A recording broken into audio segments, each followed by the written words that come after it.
Welcome, boys and girls. Costin here with a discussion about Broken Arrow, and specifically the Kaliningrad map and the kind of deck that you could use in order to overcome the situation over there. Kaliningrad is a dense urban area with lots of choke points, bridges, buildings, tall buildings, so it is kind of difficult to get through anything, assuming that both teams are trying. So you're going to have a lot of air defenses, you're going to have a very difficult time with planes, helicopters, and recon, specifically recon drones. They're going to be shot out of the sky very, very quickly. So in this case, what I've decided to do is build a deck that I would personally use when I do encounter a match in Kaliningrad. Now, this is based on a couple of assumptions. One of the big assumptions is that a lot of people that I've seen, a lot of people I've played with in Broken Arrow just don't know how to handle Kaliningrad. That they may not know how to handle the game in general, that's a different discussion. But a lot of people do struggle there because air power is kind of neutered in a lot of ways, or even if it's not neutered, you're running seed missions and air-to-air combat missions, you're going to lose a lot of planes in that situation. So you really need something in order to make things work.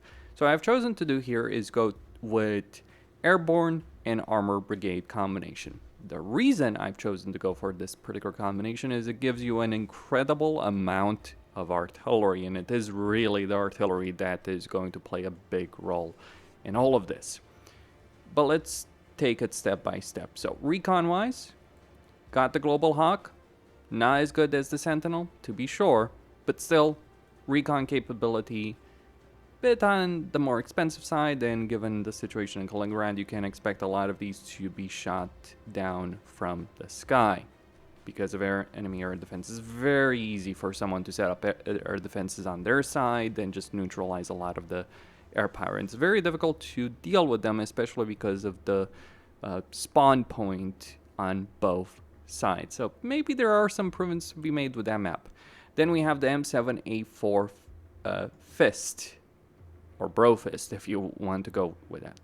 Now, the benefit of this vehicle is that it gives you the ability of laser designation on targets. It's also a fairly durable enough vehicle. It has smoke, it has Iron Fist armor protection, active protection, and it is reasonably fast enough. So decent enough line of sight, 2,400 for a ground vehicle, does have that decent level of speed, does have that active protection, is tricky to take down, and that kind of durability is going to be incredibly useful, but the main value proposition is the laser designation capability that it has on offer. Then we have Cavalry Scouts.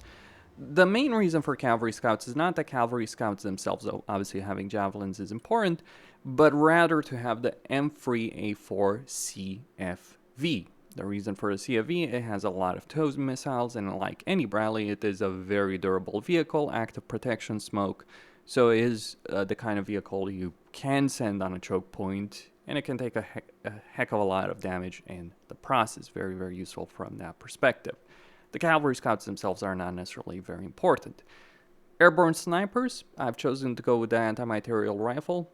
You could go suppressed if you want to save some points, but personally I do want them to at least have some damage dealing capability, though you really don't want to use airborne snipers to shoot at things. You want them as scouts. Very important to actually use scouts to flank around, go on the far end of the map in order to get that kind of information. But laser designation, airdrop capability, pretty useful units. Then in terms of infantry, 4 units of airborne with next generation weapons, mechanized engineers, HMG team, weapon squad, singer teams, automatic grain launchers, and 2 mechanized medium machine gunners with 2 Bradleys. Could go with more if you want to, though you'd have to sacrifice in other respects, but I don't need to explain why Bradleys are important in this situation. But really, just their durability, their TOW missile capability is very, very useful to have these guys in a match. Might not be able to transport everything that you do have here, but there's other ways of transportation. Then tank-wise, if you're going to be playing in Kaliningrad, the only tanks that are worth anything in that map are tanks with active protection. Now, Tusk 2 armor does give you that extra durability, that extra armor on the sides, and since people do have a tendency of filling up virtually every building with anti-tank infantry in Kaliningrad, like, it's kind of a race for who can fortify faster, really. But since people do have that tendency, having Abrams with Tusk to armor and trophies, very useful. I'm not buying the argument that it's worth going with Abrams if they don't have active protection, and especially in a dense urban situation as Kaliningrad. I also see a lot of people in matches that really use tanks badly. So you gotta micro them, you gotta weave around buildings, but given the nature of Kaliningrad, you are probably gonna be hit. So Abrams being the most durable tank in the game, just being able to throw them in, and they can take a lot of things, especially with active protection and smoke. Pretty useful capability. Then we have support. So in terms of air defenses, Patriot Pack 2s to hunt down any planes, SHORAD, as well as Vulcan PIV-ADS. So you do have that Gatling gun, you do have the SHORAD from the linebacker with stingers, all that. So what you're really going for, like, I didn't even upgrade the engine because, yeah, things are going to be moving slow, but importantly, you just do have the active radar. Patriot 2s are not necessarily the best, and you will want to keep them resupplied. You might ask about supply vehicles, but that's why we have 2 Chinooks. Just be careful how you use them and make sure you do have supplies close enough that you can use them, because you're going to be burning through those missiles quick, especially if someone's trying to go full on with air defense, with air power. Then you have Brutus, Iron Thunder, and Paladins. I've gone for as many tube artillery. MLRS is not really going to cut it in Kaliningrad. Due to the buildings, the nature of the environment, you do need just that sheer firepower. So let me go over the advantages of each of these artillery pieces. The Brutus has guided shells and is fairly cheap as an artillery piece. You could go with cluster rounds, you could go with high explosives if you want. Personally, I prefer guided rounds, the logic being that you can get a bunch of units to guide things in. That's kind of thing. Get some units, keep them hidden, that laser designate them, and then use the Brutus. You also have laser designation on the Iron Thunder. So that's the value proposition over there with the Iron Thunder. You do get that kind of capability to get guided shells, and the damage that these things can do if they hit can be fairly significant. Otherwise, you could pass on the opportunity there and just go Paladins, but personally I do prefer having that laser designation capability. Then regular Paladins, the value proposition beyond just having more tube artillery, and from my perspective I think tube artillery is just better than MLRS in a lot of situations like this. MLRs can be useful, but if you're looking for the expensive ballistic missiles, you need to suppress air defenses. Good luck with that, given the concentration of forces in Kaliningrad. Tube, you fire, you move, and then you reload quickly. And by the way, this is a big point. The way to use this artillery is 9 artillery pieces. Don't concentrate them on a point. Use control groups. Take free shots. Move out. If you're not able to do that, don't play with this deck. I'm just going to say that as bluntly as possible. If your micromanagement capability is non-existent, you should not play with this deck, or just practice this deck before jumping into a match like that. Because the key success rate of a deck like this is being able to micromanagement and destroy building. Your tube artillery should be doing one of 3 things all the time. Either shooting, reloading, so resupplying, or moving. If it's not doing those things constantly, if you're not capable of micromanagement, you're going to have a problem with Kaliningrad in general. It is a map that does reward that kind of level of micromanagement in general, and that's kind of something I do think a lot of people are lacking at the moment. Helicopter-wise, we do have Kiowas. Primarily, the value proposition of Kiowas is they do have a good enough recon range, and because they're helicopters, they can avoid a lot of air defenses. Then we have AH-64Ds, so we have some Hellfires on these and guided rockets. Helicopters can work, but you either need a lot of them from your entire team, or you really need to annihilate enemy air defense. So a lot of times you won't be able to do that unless you have good team coordination, Chinooks for the transportation of infantry and getting supplies to a point. Trucks do have their advantage because you can move supplies using those, so you can move them with Chinooks as well if you want to. But yeah, mainly just to bring in a decent amount of supplies and infantry on top of that. Air power. Now, this is where we get into some questionable territory. And doing some things that I would never recommend doing in any other situation. So the reason I went airborne and armor brigade is they do have the most amount of artillery that is really powerful of any deck that the Americans can get. Tube artillery specifically, right? I could even go with Hawkeyes if I wanted to, but I don't think Hawkeyes are worth it. In this situation, it's just too light of a caliber for the level of protection you're going to be dealing with. You need that 105mm shell capability in something like Kaliningrad, from my view. But that creates issues with planes because you're not going to have great seed capability, and you do need it. So here's what I've chosen to do. And again, not something I'd recommend in any other situation except this one.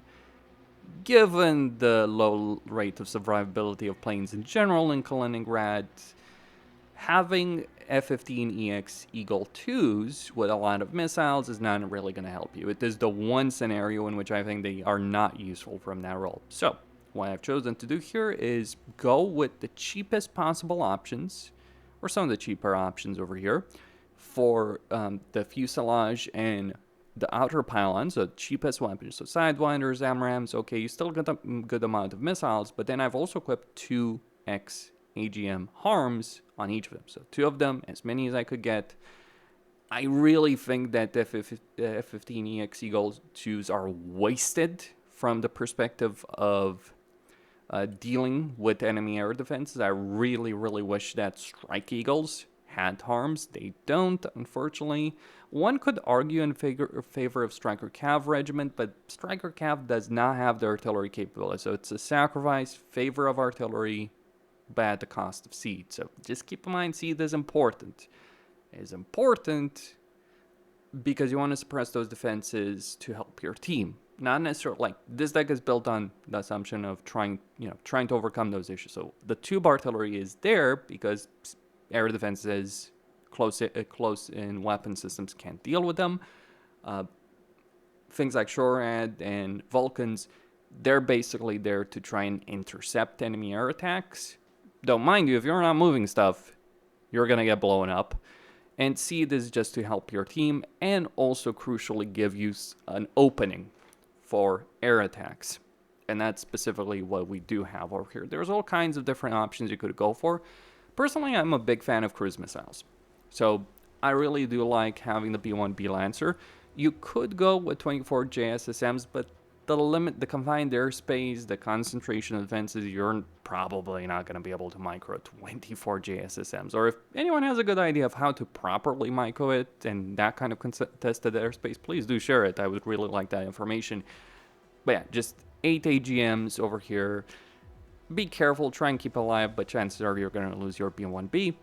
But just cruise missile, that's the reason you want seed for yourself, like opening paths for your helicopters, opening paths for the B-1B, and also opening paths for the C-17.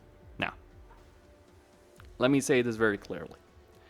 Doing an airdrop in Kaliningrad can work, but you do need to pretty much destroy the buildings around a point. Then you want to drop smoke. One of the reasons the Paladin is useful is because it does have smoke. So free artillery pieces with smoke. It's the reason I haven't put that on the Brutus. I could have, but there's no reason on that because, you just have it inherently on the Paladin. So I've chosen to go with guided munitions on the Brutus. Very useful thing. So C-17 can drop a lot of things. There's an argument that could be made in favor of bringing M8 Thunderbolts with Iron Fist, but just given the nature of things that we're dealing with in Kaliningrad, I think that if you're going to do an airdrop, you kind of want to have either a teammate with tanks behind you. You may want to have artillery. You're going to have to make those sacrifices. You may wait to build up, like just get a bunch of tube artillery early on, some infantry to take some points. get tube artillery, start bombarding things. Depends on how things evolve. Like, there are some matches where you can just airdrop a bunch of things, secure a position quickly, and then it's going to be very difficult to dislodge you, especially if you start getting artillery to support you. So that's the logic behind this deck. Let me know what you guys think about all of it, what your personal perspective is, but I just built this to try and have as much of an advantage given the confines of Kaliningrad. Ideally, really, you would have a team that would understand to do seed missions properly, to open paths for aircraft, so you can just blow the crap out of everything. A lot of people do terribly in terms of any kind of coordination, any kind of team play. The number of people I've seen, and I'm not just talking here people below 1,000 ELO, I'm talking here people 1,200 ELO, 1,300 ELO, even higher, that just can't do scouting, can't take a point, can't control their artillery, is genuinely infuriating. So this deck is designed to help you be able to achieve that. Just handle the micro well, it will help you out in that specific situation. Again, it's a deck for one very specific map. I don't think it's worth it in other maps, more open maps. If I was building a deck for more open maps, I would do things differently. Like, I might get the GSSMs, for instance. I might not put harm missiles on Eagle 2s, as an example. I might get more armored vehicles, less infantry, those kind of decisions. Costin, signing out.